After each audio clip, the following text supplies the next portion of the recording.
As you can see, mababasa natin na thank you, you have successfully registered your SIM. You will receive another SMS once your SIM is fully activated.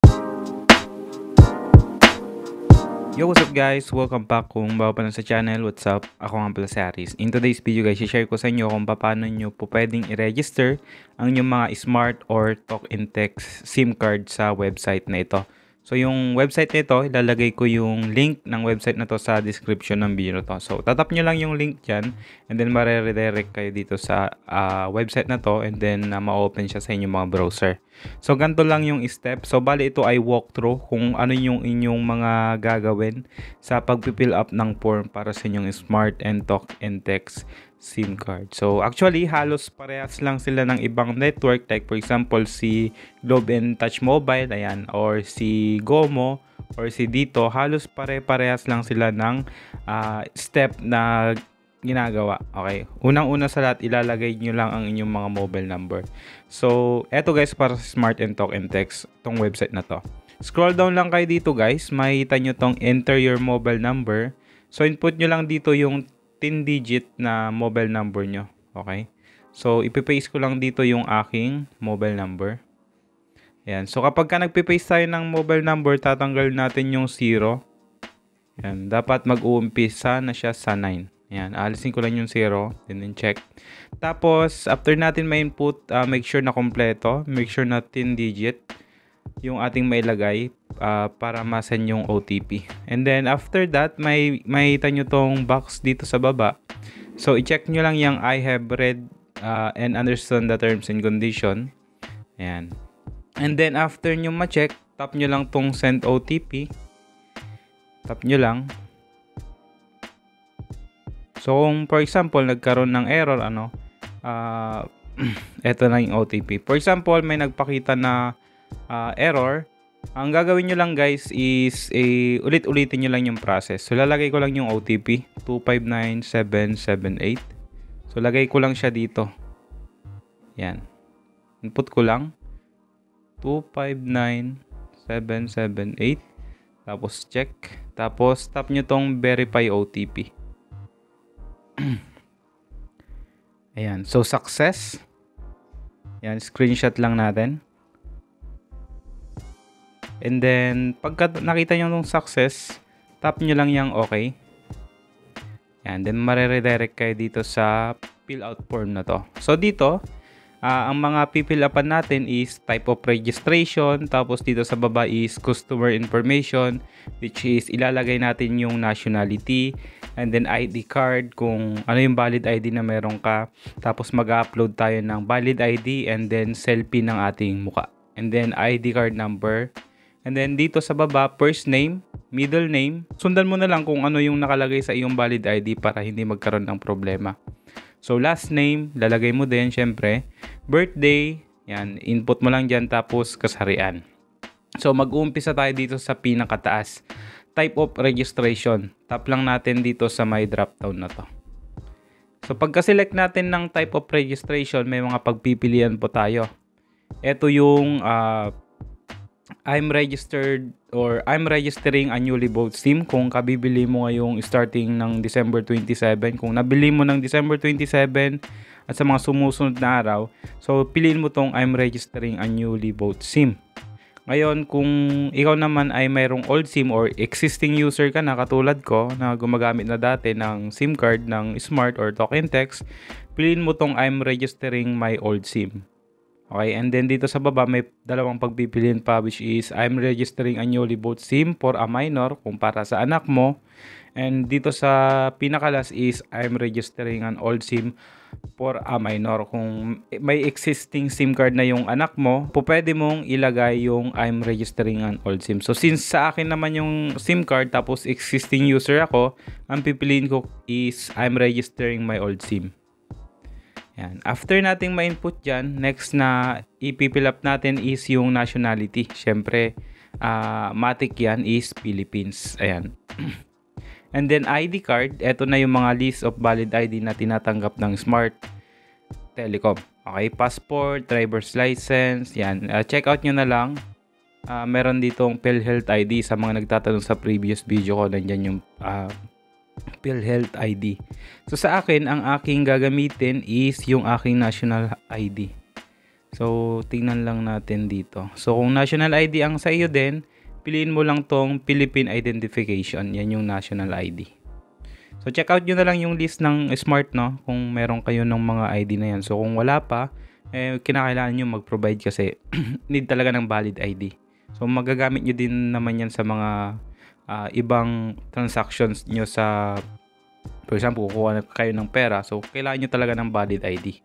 So kuha lang kayo ng valid ID, yung nandito sa list. Okay, ang piliin nyo yung pinakamadali na makuha. I think itong nandito sa list is siguro, I think, postal ID. Mga 1 month meron ka na. Pero di ko sure kung may mas mabilis pa makuhang nandito sa list. Comment nyo na lang dyan sa comment section kung may alam kayo. Okay, so select ko lang dito yung Philippine Identification, which is yung national ID. Yan. After natin ma-select, upload tayo ng picture ng ating ID. So make sure na 5 MB lang yung size. So yung ginawa ko sa Globe is, sa website ng Globe is, nagpicture ako ng picture ng aking ID and then crinap ko para lumit yung size. So ganun din yung gawin nyo. Halos parehas lang naman sila ng method. So gagawin natin dito, upload, tapos tap natin tong allow. And then dito, pwede tayong mag-select ng image sa ating browser. Or pwede tayong piliin lang natin tong camera kung naka-spot na yung, or nasayo na yung iyong ID, pipicturean mo na lang siya. Pero I highly recommend guys na bago nyo gawin tong form na to, ay may picture na kayo ng inyong selfie and then picture ng inyong ID, para sa ganon ay makuhanan nyo siya ng maliwanag and maganda yung pagkakakuha, para naka-ready na, para pagkapunta dito sa website is i-upload nyo na lang. So sa akin, i-browse ko lang sa aking files yung aking ID. Yan, select ko lang dito. Yan. So upload, browse, tapos select ko yung aking ID. Yan. Yan.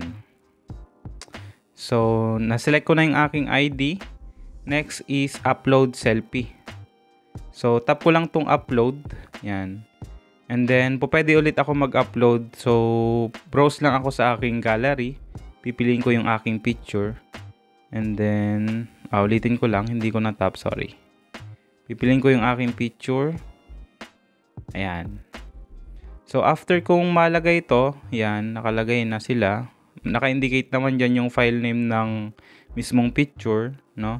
Ang gagawin nyo na lang is ilagay yung ID card number. So sa national ID, sa taas ng picture, nandoon yung number. So siya lang naman yung makikita mong number kapag titignan mo yung iyong national ID. Kung national ID yung gagamitin mo. Ganon din sa ibang valid ID like postal ID, yun lang din yung titignan nyo sa harap. Siya yung maraming number. So input nyo siya dito sa ID card number. So pipil upan ko lang to and mag-proceed na tayo sa mga susunod. So dito hindi ko na ipapakita yung pag-fill up ng first name, middle name, tapos last name, birthday, saka kasarian. So syempre magkakaiba naman tayo. So lalagpasan ko na yan, ikakat ko na lang kasi nga yan, personal information na po natin yan. So wag natin i-share sa ibang tao kung gusto natin maging private yung ating mga personal information. So sa akin pipil upan ko na lang to. And then, babalik tayo mamaya. So, ayan, after nating malagay yung ating mga information dyan, malagay natin yung kasarian, birthday, ID card number, tapos first name, last name, middle name, itatap na natin ngayon yung next. So, dito naman sa pinaka-second step is address information naman. So, dito ilalagay yung house lot number, street, village, unit floor, province, municipality, barangay, saka zip code. So, dito, ang ilalagay ko is house lot number. So, kung dito ka sa province, walang mga ganyan, or house lot number. So, ang ilalagay ko dito is, I think kahit dinalagyan ng NA to, unlike sa Globe. Pero lalagyan ko na lang. Tingnan natin. And then sa street, kung dito sa amin, ang pangalan ng sa amin is Purok Uno kung dito sa province. So kung nasa mga like for example Manila kayo, so iba yung sa inyo. So province kasi dito sa amin. Village and subdivision, lalagay ko dito is NA. Yan. And then unit floor, wala yan. So ilagay ko lang INA. I don't think na kinakailangan ilagay yung NA. Pero sa akin, lalagyan ko na lang. Okay? So, understood naman yan kapag kami nakalagay na NA. Yan. Tapos, dito, province, municipality, barangay, saka zip code. So, lalagay ko lang yung akin. So, skip ko na to. Hindi ko na ipapakita sa video. But basically, yan lang naman yung ilalagay ninyo dito sa step na to. So, input ko lang yung akin. Alternate contact number. After natin malagay pala yung details natin, yung address natin, dito sa baba, about dito sa alternate contact information. So, maglalagay tayo dito ng ibang number na, for example, pwede na lang makontak in case of emergency. Okay. So, dito, maglalagay lang ako ng mobile number and billboard out ko na lang din.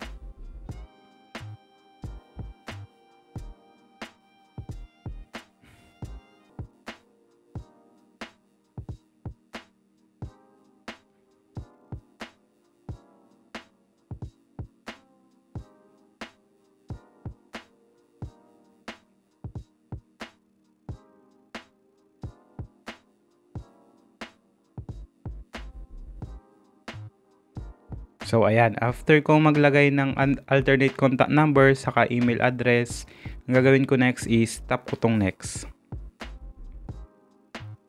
Ayan. Hintayin lang natin matapos yung loading, guys. So, pag naka-experience kayo ng error, guys, ang gagawin nyo lang ay retry nyo lang. Okay? Normal lang yun kasi hindi kinakaya nung mga server nila, yung mga website, yung dami ng user na nagre-register ngayon. Okay? Don't worry kasi itong pagre-register naman is 6 months, matagal-tagal din. So dito guys, i-billboard out ko na lang ulit. So ang nakalagay dito is summary. So double check mo yung iyong mobile number, ayan, serial number nandito na rin. So automatic na nakalagay na yung serial number ng ating SIM card, and dito nationality. So double check nyo yung ID number ninyo. Yan. So, after nyong malagay yung inyong or ma-double check, no? Ang gagawin nyo is dito sa pinakababa, yan. Itong mga box na to, check nyo lang yan. Tapos dito, check nyo lang din. Yan. Then, tap nyo tong next. Yan. Then, wait lang ulit natin. Make sure na maganda yung reception ng internet nyo kapag ginagawa nyo to, kasi yun nga, hindi ganoon ka-stable yung website tapos mahina pa yung internet mo. So, magkakaroon ka talaga ng problema sa pagre-register kung sakali. Ayan. So, wait lang natin dito. Ayan. Dapat may tiyaga ka kapag magre-register ka kasi yun nga, hindi nga ganoon ka-stable yung mga website nila. Ayan. So, yan. I-hide ko muna yon, and then dito, as you can see, mababasa natin na thank you have successfully registered your SIM. You will receive another SMS once your SIM is fully activated. And then nandito yung ating reference number na make sure na i-tick yung screenshot. Yan. Para sa ganun, pag nagkaroon ng issue sa yung pagre-restro, so pwede mong gamitin ang reference number na to. Okay? So, kung gusto mo pang mag-register ng another SIM para sa anak mo or may iba ka pang SIM, tap mo lang tong register another SIM. And then, ganoon, umpisan mo lang ulit yung mga ginawa mo kung may iba ka pang SIM. And then, check natin yung text nila, guys. Yan. We have successfully received your registration form. Your control number, yan, will contact you via SMS or call.